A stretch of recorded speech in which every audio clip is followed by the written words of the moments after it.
కథలు రైలు వచ్చేసింది. ఈ రైలు రోజు ఒక కొత్త కథను వివిధ రకాల పాత్రలతో మీకోసం తీసుకొని వస్తుంది. రండి, ఆ కథ విని ఆ కథలోని పాత్రలను కలుసుకుందాం. మరి మీరంతా సిద్ధమా? ఈరోజు యొక్క కథ పేరు చట్నీ. దీన్ని కోమల్ రాశారు. ఈ కథను తెలుగులోకి జగన్నాథ్ అనువదించారు. పిల్లలు, కథను శ్రద్ధగా వినండి.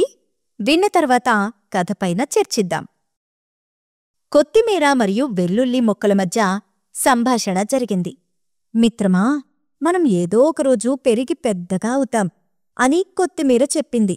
అప్పుడు వెల్లుల్లి కూడా అవును, నిజమే అని అన్నది. కొత్తిమీర మళ్ళీ మాట్లాడుతూ, మా యొక్క యజమాని మా ఆకులను తెంపుకొని వాటిని తన ఇంటికి తీసుకువెళ్ళి వంటలో ఉపయోగిస్తారు.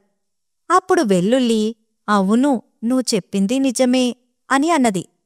తర్వాత వెల్లుల్లి మాట్లాడుతూ, ఒక అక్క ప్రతిరోజు వచ్చి నన్ను ప్రేమగా చూస్తుంది అని చెప్పింది.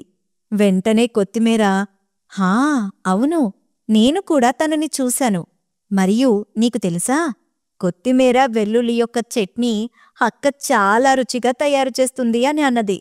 వెంటనే కొత్తిమీర వెల్లుల్లి యొక్క దృష్టి అక్కపైన పడింది. చట్నీ రుచి చూడటానికి అక్క మళ్ళీ వస్తుంది. నా యొక్క ఆకులు తీసుకుని వెళుతుంది. నన్ను కూడా తీసుకుని వెళ్ళి రుచికరమైన చట్నీ తయారు చేస్తుందని అవి రెండూ మాట్లాడుకున్నాయి.